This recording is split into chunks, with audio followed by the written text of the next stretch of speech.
성경 봉독하고 기도하고 하나님의 말씀 생각하도록 하겠습니다. 하나님의 말씀은 여호수아 14장 12절 말씀과 17장 15절로 18절 말씀입니다. 봉독하겠습니다. 그날에 여호와께서 말씀하신 이 산지를 지금 내게 주소서. 당신도 그날에 들으셨거니와 그곳에는 아낙 사람이 있고 그 성읍들은 크고 견고할지라도 여호와께서 나와 함께 하시면 내가 여호와께서 말씀하신 대로 그들을 쫓아 내리이다 하니. 아멘. 넘어가서 17장 15절로 18절 말씀입니다. 여호수아가 그들에게 이르되 내가 큰 민족이 되므로 에브라임 산지가 내게 너무 좁을진데 브리스 족속과 르바임 족속의 땅 삼림에 올라가서 스스로 개척하라 하니라. 요셉 자손이 이르되 그 산지는 우리에게 넉넉하지도 못하고 골짜기 땅에 거주하는 모든 가나안 족속에게는 베스안과 그 마을들에 거주하는 자이든지 이스라엘 골짜기에 거주하는 자이든지 다 철병거가 있나이다 하니. 여호수아가 다시 요셉의 족속 곧 에브라임과 므낫세에게 말하여 이르되 너는 큰 민족이요 큰 권능이 있은즉 한 분깃만 가질 것이 아니니라. 그 산지도 내 것이 되리니 비록 삼림이라도 내가 개척하라.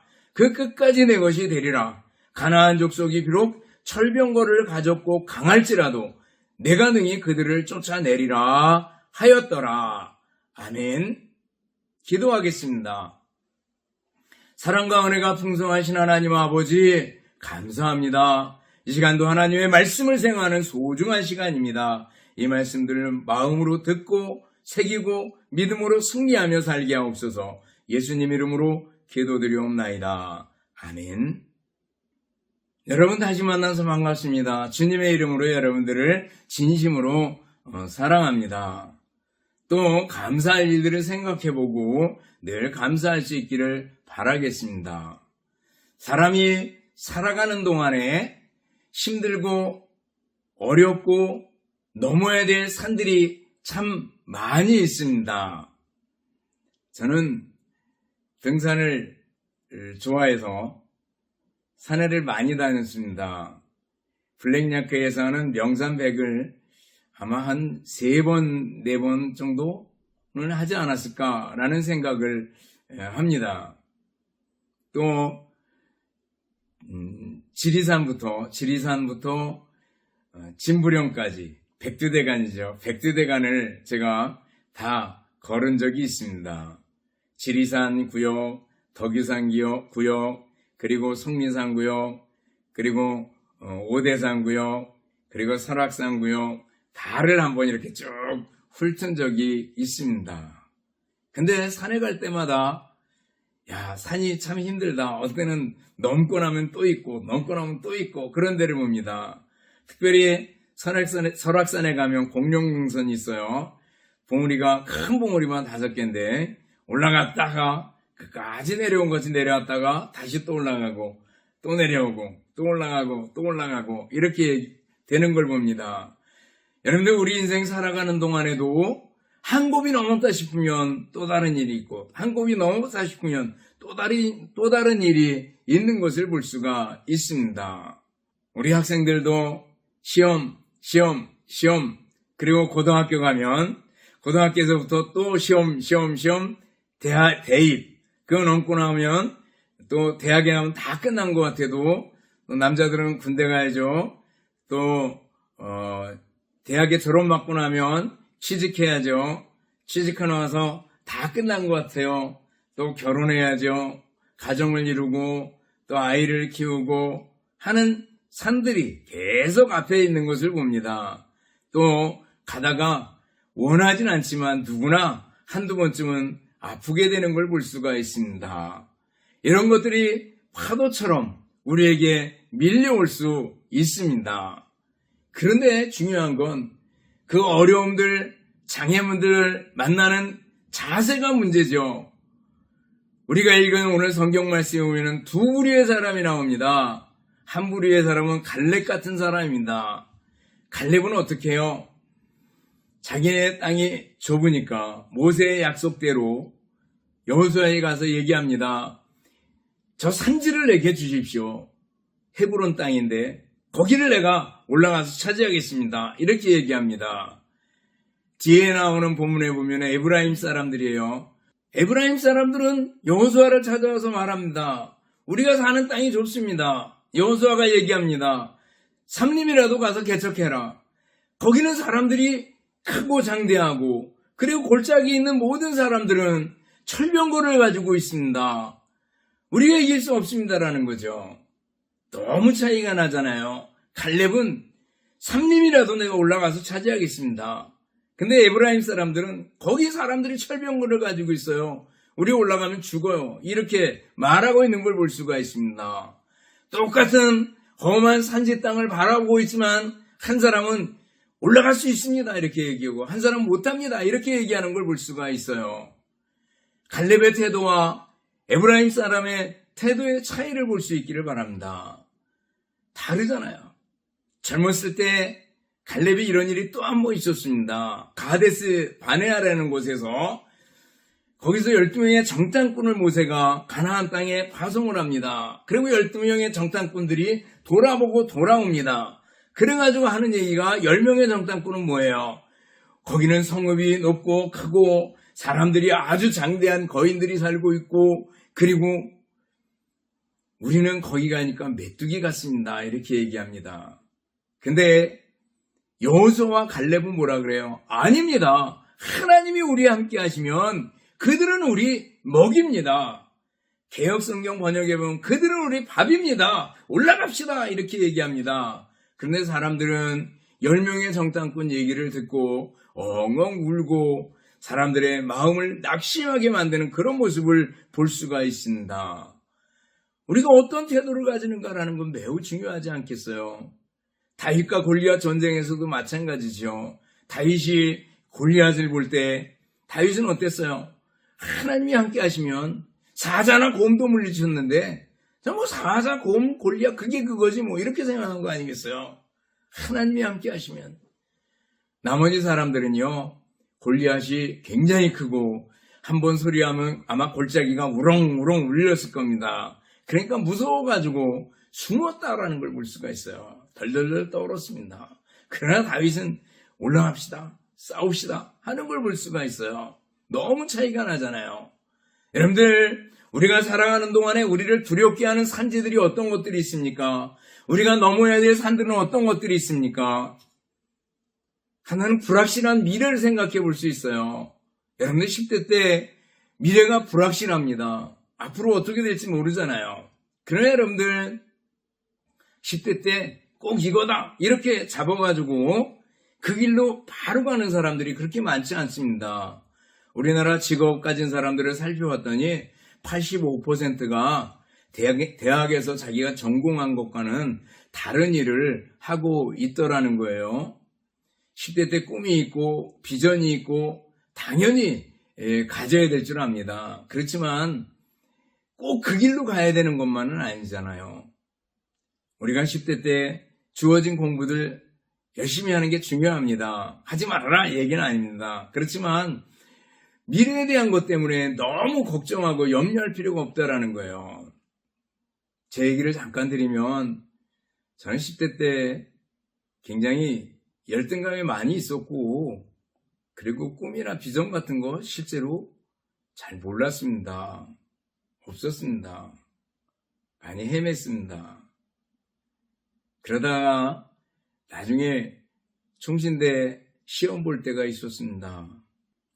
그때는 예비고사가 있었고 전기, 후기 시험이 있었는데 총신대는 후기 시험이었습니다. 근데 전기 시험 보는 날 장학생 선발을 했습니다. 신학과 7명, 교육과 7명 이렇게 뽑았습니다. 기독교 교육과. 근데 시험 보는 날 너무 시험이 어렵게 나오고 내 나름대로 너무 어려웠어요. 처음 보는 지문들이었어요. 마르쿠스 아우렐리우스의 명상록이 어떻고 하이데거의 존재론이 어떻고 이렇게 나오는데 들어본 적이 없어요. 아마 교수님이 국어 문제를 냈나 봐요.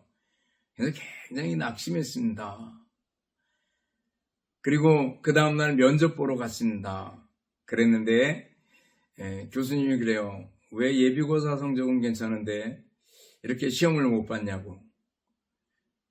그랬더니 교육과로 갈래요? 그래요.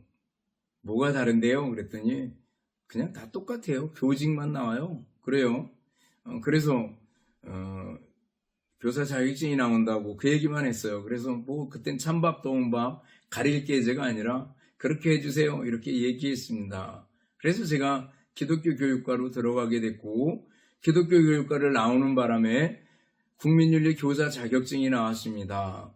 우리 2년 후에부터는 똑같은 과인데 종교교사 자격증이 나왔어요.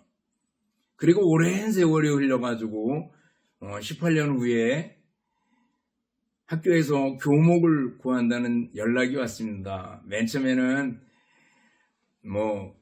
친구한테 전화가 왔어요. 교목을 구해달라고. 누가 교목가냐 그랬는데 제 아내하고 상의해 보니까 교목이 맞을 것 같다고. 그래요. 그래서 그러면은 친구한테 다시 그 다음날 연락이 왔길래 내가 가면 어떠냐 그러니까 너무 좋지. 그래가지고 학교로 오게 됐습니다. 근데 학교에서 원하는 요구 조건이 뭔가 하면 국민윤리 교사 자격증을 가진 목사였습니다. 그래서 40이 넘었는데 그때 학교로 갈 수가 있었습니다. 여러분들 가만히 생각해 보면 내가 원치 않는 거고 나하고 아무 상관이 없다고 생각했던 교사 자격증이었는데 그것 때문에 학교로 갈 수 있었고 학교에서 교목으로 일할 수 있었고 사실 이 자리에서 설교를 할 수 있기도 했던 겁니다.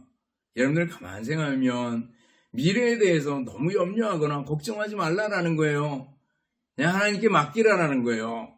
그리고 지금 주어진 여러분들의 공부들을 하나하나 해나갈 수 있기를 바라겠습니다. 미래에 대한 불확실성 때문에 두려워 떨지 마시기 바랍니다. 또 우리를 두렵게 하는 게 뭐가 있어요? 공부가 있습니다. 공부. 사람들은, 학생들은 가장 고민거리가 뭐냐? 그러면은 공부라고 얘기합니다. 공부하는 게 그렇게 어렵다고 얘기를 합니다. 근데 여러분들, 공부하는 거 너무 어렵게 생각하지 마시기 바랍니다. 제가 중등부에서 중학생들한테도 설명을 드렸는데 늘 애들한테 강조해요. 야, 손바닥 펴봐. 그래가지고 맨 처음에 공부는 집중력이 필요해. 반드시 집중해야 돼. 그리고 공부는 반복이야. 예습하고 복습하는 게 반드시 중요해. 그 시간에 잘 듣는 거. 예습하고 그 시간에 잘 듣고 그리고 복습하고 반복이지. 그리고 수업 시간에 듣고 나서 수업 끝나고 바로 일어나서 화장실 가지 말고 그 시간에 배운 걸 한번 정리하고 일어서는 습관들. 하루 동안 배운 것을 다 다시 한번 되뇌어보고 정리하는 습관들이 중요해. 공부는 반복이기 때문이야 라고 얘기를 해줍니다. 세 번째는요. 제가 본드 그럽니다. 공부는 엉덩이로 하는 거라고. 지그시 앉아있을 수 있어야 됩니다. 하다 보면은요, 금세 일어나고, 금세 일어나서 물 먹고 오고, 금세 또 좀 앉았다가 화장실 가고, 금세 다시 일어나가지고 딴짓하고, 뭐 찾고, 이러다 보면 금방 시간이 가버려요. 본드, 이렇게 움직이지 않고 앉아있는 것들이 중요합니다. 그리고 네 번째가 부스러기 시간들을 아껴라 라는 겁니다. 부스러기 시간들. 통짜로 주어지는 시간들을 게임이니 뭐냐고 부서뜨리면 안 되고 우리가 중간중간에 버스를 기다린다든지 길을 간다든지 하는 중간중간 시간에 특별히 교회 다니는 학생들은 교회에 와가지고 빈둥빈둥 연습한다 훈련한다 그래서 노는 경우가 있는데 그 시간에 그러면 안 되고 수학 문제 하나라도 풀고 영어 단어 하나라도 외고 이렇게 부스러기 시간들을 아껴야 된다라는 거죠. 그래서 부스러기 시간들을 아껴야 된다. 학교에 있을 때 제가 시험 전에 전 시험이 없는데 저 공부 수업 안 듣잖아요. 그래서 자습 시간을 줬습니다. 시험 전에 1시간만 자습 시간을 줬어요. 그러면은 그 시간에 집중해서 하는 애들이 있고 부스럭부스럭 연필만 줬다 볼펜 이렇게 다시 정리했다가 뜯었다가 용수철 늘렸다 줄였다 하면서 1시간을 다 보내는 애들이 있어요. 또 어떤 교회 다니는 애들은 그 시간에 와가지고 큐티를 해요. 난 목사인데 저 큐티를 하는 걸 하라 그래야 되나 말아야 되나 이렇게 갈등할 때가 있어요. 근데 그 통짜로 주어지는 시간을 부서뜨리면 안 되고 반대로요, 부스러기 시간들을 잘 아껴서 공부할 필요가 있습니다. 공부할 때 그 시간들, 우리 그냥 성도들이라면 암송카드라도 들고 다니면서 그 시간에 외워야 되고 시집 하나라도 들고 다니면서 읽어야 되는 게 부스러기 시간들을 아끼는 겁니다. 그리고 맨 마지막에 5번째는 우선순위를 잘 정해서 공부하는 게 중요하다라는 거예요. 뭐가 중요한지를 알아야 된다라는 거예요. 김동환 목사님이 우리 학교에 와서 여러 번 강의를 했습니다. 서울대 수석으로 올해로 졸업한 그런 목사님이십니다. 공부에 관한 거 자주 얘기해요. 그러면서 그분이 강조하는 건 마음관리. 어릴 때 엄마 따라서 새벽기도를 다녔대요. 내 성경 읽고 기도하라는 거죠. 여러분들 하나님께 기도하고 시작하는 거 정말 중요합니다. 우선순위 중에서 1순위일 거예요. 또 그분은요, 밥 먹기 전에 수학 문제를 2시간씩 풀었대요. 여러분들 수학을 포기하지 마시기 바랍니다. 문과계통을 나오면 수학을 써먹을 때가 많이는 없어요. 근데 수학을 포기하면 대학 갈 때 좋은 대학을 갈 수는 없습니다. 광고하고 선전하는 대학은 수학을 안 봐요. 근데 조금 나은 대학들은 다 수학을 봅니다. 그래서 수학을 공부하게 되는 거죠. 또 문과계통에서 이과계통으로 가게 되는 경우가 있는데 그럴 때는요 정말 어렵습니다. 왜냐하면 미적분을 안 배워가지고 하기가 굉장히 힘든 경우가 있어요. 여러분들이 수학을 왜 하나? 일단은 대학 가기 위해서라도 수학을 꾸준히 해나갈 수 있기를 바랍니다. 또 이 김동환 목사님이 했던 것은요, 그 선행학습을 조금씩 땡겨서 했던 경우를 봅니다.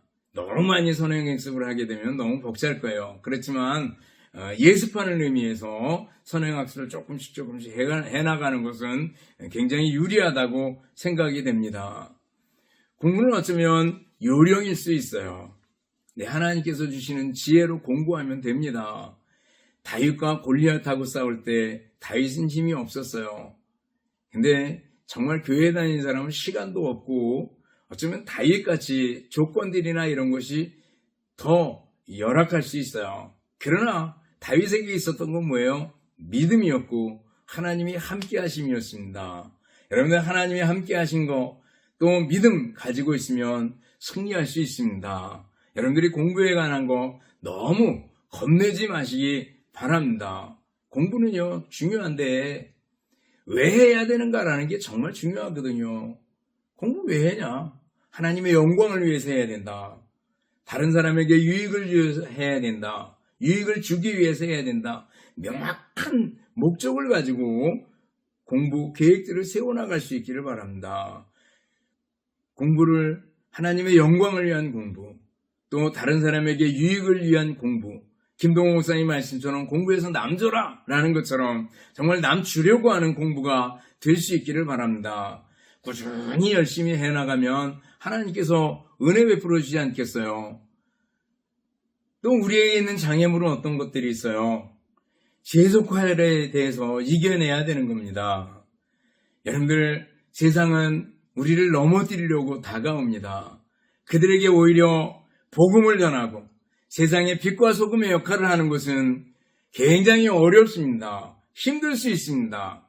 그러나 겁내지 마시기 바랍니다. 주님이 함께 하시면 산지라도 싸워서 차지할 수 있는 겁니다. 여러분들 두려움 없이 주님이 나와 함께 하신다라는 생각을 가지고 세상에 세속화에서 다가오는 것들이 있잖아요. 배금주의 사상들, 그리고 하나님은 없다라는 문화 속에서 온갖 타락한 문화들, 이런 데서 믿음으로 이겨내고 승리할 수 있기를 바랍니다. 그렇게 한 사람들이 있어요. 저는 우리나라에 복음이 들어올 때 초창기 선교사님들과 처음에 예수님 믿었던 사람들을 생각해 볼 때가 있습니다. 그들이 정말 대단한 사람이었다라는 걸 생각합니다. 그리고 여러분들 기독교인으로서 자부심을 가질 수 있기를 바랍니다. 자신감을 갖고 세상과 싸워 이길 수 있기를 바라겠습니다. 우리가 예수님 믿으라고 하고 우리들이 교회 다닌다고 하고 그러면은 이상하게 좀 조롱하는 투로 빈정대는 투로 말하는 그런 사회 속을 우리가 살아가고 있습니다. 그런 사람들이 너무 몰라서 그래요. 우리나라 기독교 초창기에 보면은요, 몇 가지 아주 중요한 공헌을 한 게 있습니다. 그거 생각해 보면, 야, 우리 그리스도인들이 이런 일을 했단 말이야. 이런 생각이 들 때가 있어요. 첫 번째는 뭐예요? 교육이죠. 교육이 엄청나게 큰 역할을 합니다. 초창기에 선교사님들이 들어와가지고 먼저 한 것이 뭐예요? 물론 교회를 개척하고 교회를 세우는 일 이런 거 기독교적인 일 당연히 해야 되겠지만 학교를 제일 먼저 세웠습니다. 근대 학교가 제일 먼저 세워지게 되죠. 배제학당이 제일 먼저 세워지게 되는데 학교를 세워서 근대 교육을 실시한 공헌이 기독교에 있습니다. 두 번째 또 어떤 일을 했어요? 여성교육입니다. 특별히 교육에 포함되겠지만 여성교육에 큰 역할을 합니다. 기독교가 들어오지 않았다면, 유교 문화 속에 그냥 있었다면 어떻게 됐을까? 지금 이슬람권에 있는 나라들, 이슬람 근본주의 나라들, 아프간이나 이란이나 이런 데는 이렇게 부르카를 씁니다. 완전히 다 폭사는 이런 거 쓰고 일을 합니다. 한 번은 여성 병원에 여성을 치료하는 여자 의사가 있었는데 갑자기 수술을 할 일이 생깁니다. 그럼 어떻게 해야 돼요? 이거 쓰고 할 수는 없잖아요. 벗어놓습니다. 근데 대신 문을 지키라고 얘기하고 그것을 벗고 수술을 합니다. 그래서 누가 온다 그러면 다시 그것을 뒤집어 썼다 그래요. 그런 일들이 우리나라 조선시대에 특별히 성리학이 가득 찼을 때는 아주 심했습니다. 여러분들 5만 원짜리 돈에는 누가 있어요? 신사임당이 있잖아요. 그리고 조선 후기에 조금 더 시간이 지나서 아주 유명한 시인이 있습니다. 헌안설원이라고 허균의 누이죠. 그런데 허균이 뭘 썼냐고 물어봤더니 애들한테 동의보감이요 그러는데 아니에요. 홍길동전을 썼어요. 동의보감 쓴 사람은 허준이에요. 근데 이 신사임당이 살 때는요, 성리학이 그렇게 꽉 차지 않았을 때입니다. 기세가 세력을 그렇게 많이 뻗치지 않은 때라 신사임당은 나름대로 자기 활동을 할 수가 있었어요. 근데 헌안설원 때는요, 성리학이 굉장히 꽉 차 있던 기세가 등등한 그런 때였습니다. 여자들이 많이 무시당하고 그런 때였는데 그러다 나니까 이 헌안설원은 어렸을 때는 아버지 밑에서 교육을 제대로 받았는데 결혼하면서부터 정말 남편은 이렇게 바람 피우고 이런 것부터 시작해가지고 아주 비참한 생애를 살다가 요절하게 됩니다. 근데 그의 작품이 허균을 통해서 또 중국에 오가는 사신들을 통해서 중국에서 먼저 뜨게 됩니다. 요즘 말하면 한류죠. 뜨게 됐고 그리고 일본에서도 유명해지고 나중에 14년이나 흐른 후에 우리나라에서 헌안설원이라는 사람이 유명하대. 그래가지고 그 시를 읽게 되었다고 합니다. 여러분들 기독교가 들어오지 않은 세상 속에서 여성들의 삶은 굉장히 비참하고 어쩌면 억눌린 삶이었습니다. 또 기독교가 들어와서 중요한 공헌을 한 것은 뭐가 있어요? 하나는 의료사업입니다. 의료.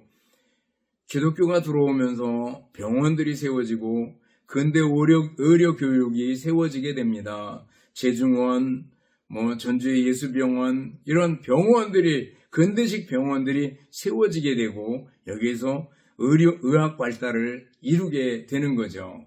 그리고 네 번째로 생각해야 되는 것은 국어 발전입니다. 이건 드러나지 않아요.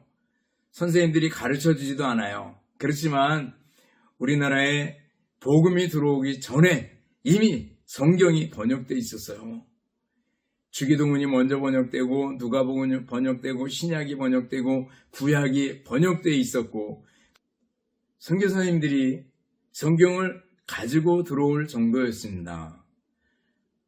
어쨌거나 세종대왕이 한글을 창제했는데 그 창제하신 한글이 원문 그래가지고 많이 무시를 당하고 있었습니다. 근데 기독교가 들어오면서 성경이 번역되면서 한글이 급속하게 발달하게 됩니다. 그리고 많은 국어학자들이 생겨나게 됩니다. 주시경이라든지 이런 분들이 생겨나면서 사전을 편찬하고 그리고 다른 책들을 번역하고 그러면서 국어 발전에 아주 획기적인 공헌을 하게 되는 걸 봅니다. 돌 김용옥 박사가 있어요. 동양학 박사죠. 그분은요 늘 약올라 하는 게 성경이 정말 잘 번역됐다라는 거예요. 성경이 정말 그 대중들에게 다가가기 쉽게 잘 번역됐다고 부러워하는 것을 봅니다. 여러분들 국어 발전에 큰 역할을 하게 됩니다. 그리고 마지막에 하나는요 애국입니다. 기독교가 들어오면서 많은 애국자들을 배출하게 됩니다. 물론 학교를 먼저 세웠고 그 학교를 통해서 배출되게 되지만 정말 기독교가 희망이다. 예수가 희망이다. 라는 생각을 가지고 많은 애국자들이 생겨났던 것을 볼 수가 있습니다. 여러분들 그때 예수님 믿는 사람들은요 지금 우리가 예수님 믿는 것보다 훨씬 더 어렵고 환경적으로 열악했습니다. 그러나 그분들은 당당했습니다. 산지를 정령하는, 산지를 개척하는 개척자의 정신을 가지고 있었던 그분들입니다. 여러분들 개척자의 정신을 가지고 싸워 이기는 사람들 될 수 있기를 바랍니다. 기독교인에 대한 자부심을 가질 수 있기를 바랍니다. 그리고 세상을 향해서 복음을 외칠 수 있는 사람들이 될 수 있기를 바라겠습니다. 갈렙처럼 하나님이 함께 하시면 그들은 우리 밥입니다. 산지라도 우리가 차지할 수 있습니다. 라고 얘기하고 나가서 싸우고 승리할 수 있는 여러분들이 될 수 있기를 주님의 이름으로 축원합니다. 기도하겠습니다. 하나님 아버지, 갈렙이 가졌던 그 믿음 우리들에게도 허락하여 주시옵소서. 우리들에게 다가오는 여러 가지 어려움들이 있겠지만 산지를 개척하는 심정으로 도전하고 싸워서 이길 수 있도록 은혜 베풀어 주시옵소서. 감사드리오며 예수님 이름으로 기도드리옵나이다. 아멘. 축도하겠습니다. 이제는 우리 주님 예수 그리스도의 은혜와 하나님 아버지의 극진하신 사랑하심과 성령님의 교통하시며 인도하심이 함께 모여 예배드리는 우리 모든 성도들 머리머리 위에와 가정들 위에 주님의 몸된 교회와 우리나라 민족 위에 이제부터 영원토록 함께 있을지어다. 아멘.